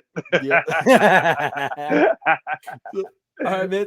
So what's your biggest struggle right now? Like, what's your biggest struggle in life right now? Man, well, I mean, fishing wise, it's just keeping this boat running. Like, I can't keep a boat running for nothing. Like, I just struggle. Like, I mean, Dave, since I've been in the boat game, every boat I had problems. You know, that's why. So I mean, I can't wait to get a better boat and maybe a newer vehicle because I'll be wanting to go to Havasu and fish some more stuff out there, and but I be scared my vehicle might not make it. I don't want to be stranded nowhere. So I mean, but outside that, to me, I don't let none of that stuff bother me. I mean, life you always struggle. It's just I guess how you handle it. So Absolutely. every day is a struggle, but we're gonna get through it, and it's nothing. Yep. You got any life struggles right now? Like mine's balance, like trying to figure out how to do the family and own I swung a hammer for years, never owned the company. So now it's like a lot more. Oh, there you go. Heck yeah. Like, I mean, go ahead. No, I was saying, but what would be like your life struggle outside of fishing? Like set the fishing aside. It's just stay on top of the business, because it ain't guaranteed. You got to put work in. You got to go find work. You gotta keep the employees happy. You got to keep the homeowners happy. It's just a struggle. It's just, I guess, just keeping everybody happy so you can be happy. Yeah. You know what I'm saying? Yep. So, I mean, that's a struggle, just making sure everybody's taken care of. Yep. You get the last plate of dinner, but as long as everybody's eating, it's you know what I'm saying? Like you ain't tripping. Yeah. Yep, absolutely. All right. Have you ever learned a lesson on the water that you've implemented in your life? I would probably say patience. Okay. The patience of so many things going wrong on the water and keeping my composure to finish the task. Yeah. I can apply that in life. If everything is hitting the fan in business, that don't lose it, still maintain calm and try to figure it out and work through it, Yeah. Granite countertops on a Monday, Right. Yeah. Exactly. All right. So in skateboarding, they call these things a hammer. It's like you jump down a 20 stair. That's a hammer. That's that's life altering, Yeah. In life, what would be like your life hammer? What's your major life accomplishment? Like something you can be proud of, like beat your chest on, be like, I did that, dude. Like, I'm very proud of myself for that in a healthy way. Well, I mean, I guess having my own business for so many years, like and having a house and raising kids.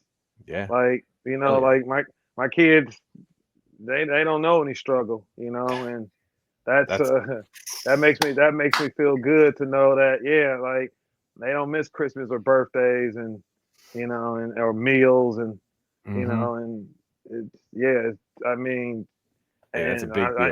And I said I had periods in the business where it didn't look too good, like I don't know if I'm gonna make it, and then I found a way, and the grace of God, and I'm still here, and I think that there, I'm proud of all that work, and and starting out at like in my like 20, putting in work to where I'm at right now, to look back like, yeah, okay, all right, man, you did a little something. Yeah, man. I Yeah. mean, dude, hey, I've been in construction a long time. Not very many 20-year-olds show up on the job site, much less stay. That's Right. just the Yeah. truth. They just don't, Yeah. so I mean, I hired a bunch of youngsters, and yeah, it's like, and I'd be quick to tell you, like, this ain't for everybody. yeah, Right. they're just Yeah. sitting there like Right. this in the corner, Yeah. Yeah. trying to find the Exactly. nearest porta potty, like All right. Like, hey, this game is not for everybody, man. Like, Yep. my team partner, he knows, like, there's been a lot of tournaments where he like, man, we fishing, and I'd be like, you're going to have to front the money, man. I got to run these 3 jobs, and I gotta Mhm. get material. Like, I not now. So, but I just always been blessed to have, like, my boy Clint, like, love him to death. I can't tell you anytime, like, man, I got it. He always say, "You got my check is in the mail." And always to have that partner to be like, but to understand it. But he know, like, man, like, I struggle, but I still, even when it's the toughest, I'm still gonna have a smile on my face and be like, we're gonna keep. I'm gonna get through it. Like I said, because steady, just always thinking the positive. That Yep. something positive gonna happen. I Every just time. yep, every time. So I think that positive thinking, it could take you a long way. Hell yeah, dude. It Yeah. does, dude. And thank you for like putting us in on that a little bit, or at least putting me in on that a little bit, because I need a lot of that in my life sometimes, because Yeah, yeah. life It, life keeps lifing, dude. life be life and day. So it's like you gotta force feed that positivity into it. Yeah, You have, dude. you have to, yeah. Leads us into the next one perfectly. What's your biggest mental or emotional block? Like what shuts you down? What, like, all right, hang on a second. Yeah, man, I have to go back to just the jobs. Like, Yeah. any Yep. any little thing can start a snowfall of, Mhm. of problems, and in these problems in business, you pay for those lessons Yep. financially. Yep. Like yeah, things can happen. I had a guy who was moving something. He had the ladder and then hit the lady's TV.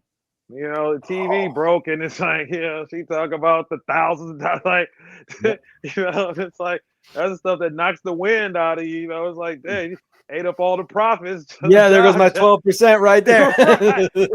Right. Yeah. And just yeah, those things like that, just owning my own business, knowing like some nights it's like sleepless nights to be like, tomorrow I gotta go running through the whole scenario in my brain, like it gotta work out like this, and knowing that any little problem I can't have, and Yeah. Yep. yeah, just the business. Yeah. Yeah. I relate. I relate. All right. So where does fishing fit into all this now? And I'm not talking about like you're fishing where you go out on tournaments or turn the cameras off, you get in the water and you go fishing. Is that Yep. in your future? Are you still doing that just for Oh you? yeah. Oh yeah. Okay. I do that more than I actually film. The stuff that people see is kind of, when I'm up to it like that. Yeah. A lot of the days I don't, unless you saw me out there on the water, Mhm. you wouldn't even know. But I fish a lot. Yeah. Yeah. Okay. Yeah, Hell yeah. I Hell yeah. fish a lot with no cameras, no nothing. Like, Yeah. I like it, like when I don't, because it's like sometimes I want to bring people along, and then sometimes I'm just out there for myself, Mhm. and just want to enjoy myself and just catch some fish and everything. Refill that Yeah, cup. Yeah, man. exactly. That's the Refill that cup. yeah. Right. Yeah. Yep. Yep. Yeah. Exactly, You Dave. can't get on camera and be like, hey, if you're just Right. like If I'm not not here, feeling it, dude. right. Yeah. Right. Exactly. Yep. Yep. Yeah, trust me. Yeah, I also can relate. That's awesome. All right, so we're getting down to the last 2 questions. The second one is going to be a 3-parter, but this question right here is: tell us one thing that no one knows about you, like a window into who you are. I don't know about me. I mean, you're married, so there's somebody that knows everything. But like, Yeah. What people don't, what they know. Oh well, maybe you don't know that I ran track in college. really? Yeah, and I made it to the state championship in the long jump.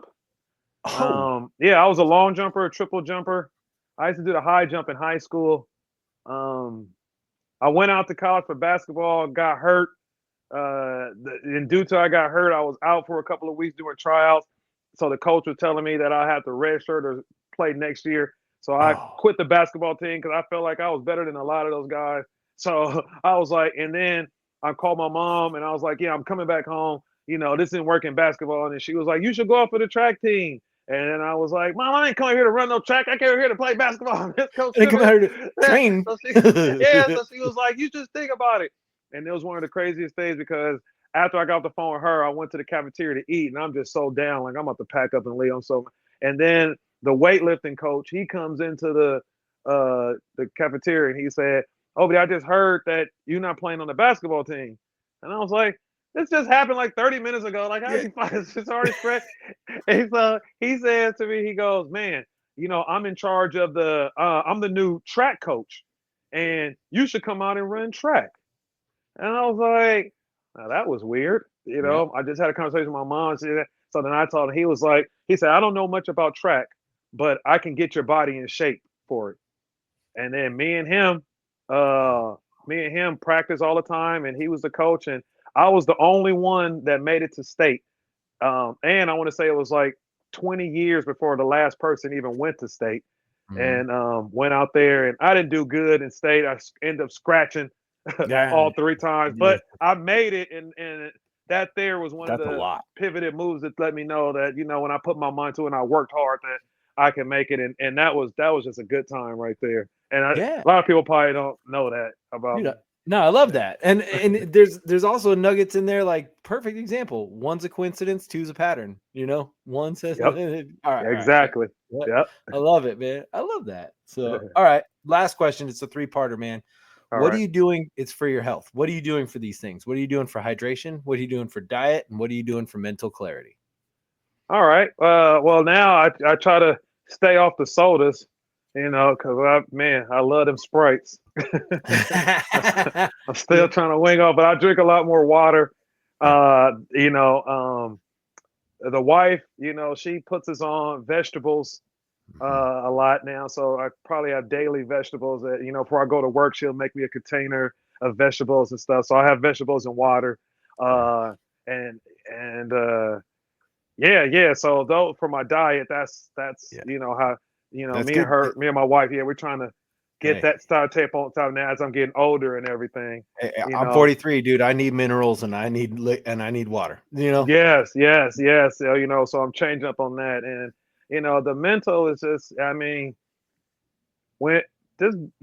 when I'm from fishing and being home with my family, it's like my 2 spots of just, that keeps me where I need to be, and all these years I kind of perfected it where if I stay in this pocket right here, like things, I'm happy here. I'm happy exactly where I'm at. So it's just maybe tweaking the fishing in the house to just make it better, but it's perfect. Like my dad asked me today, he was like, how you doing? I was like, if everybody was like, I can't complain. I definitely cannot complain. That's beautiful, dude. I love that. Yeah, awesome. Life's good. Life's good over here. Yeah, man. Well, dude, thank you again. Like, I genuinely appreciate you coming on here, but you need to shout yourself out if we haven't enough, but just shout yourself out where people can find you and people can get a hold of you, because this kind of positivity, like you're gonna get feedback, dude. So like, oh, thanks, Dave. Yeah. Well, Obedie Williams, aka the People's Champ, aka your favorite fisherman's favorite fisherman. I love it. AKA the ambassador of the entire Delta. Dude, yes. AKA it's the perfect cast. Wherever I cast, it's the perfect cast. You can check me out on YouTube, Rippin' Lips, RIPPNLIPPS, 2 P's and ripping and 2 P's and lips. You can catch me on Instagram under Rippin' Lips, Facebook under Rippin' Lips, or Obedie Williams. But that's pretty much where you can find a lot of my content. Hell yeah, man. Well, dude, again, thank you so much, man. I appreciate you. I I'm gonna throw you in the green room. We're gonna talk more after this, dude. But I appreciate you having me, Dave. Yeah, no problem, brother. I'm so glad this finally worked out. Like, legit, he does answer his messages. It does take a minute, but he will get to you. I swear. Thank you for letting them know, Dave. All right, I'll catch up with you in a minute. All right, man. All right, brother. All right, take care. Dude, that was an awesome episode. My eyes are like watering and sweaty at the same time. That was amazing, dude. I had such a good time with O. If you guys love this show, please show him love. Hit him up on his socials and let him know. And thank you guys for listening. And I appreciate y'all very much. And with that, without further ado, I bring to you the outro, if I can get to it.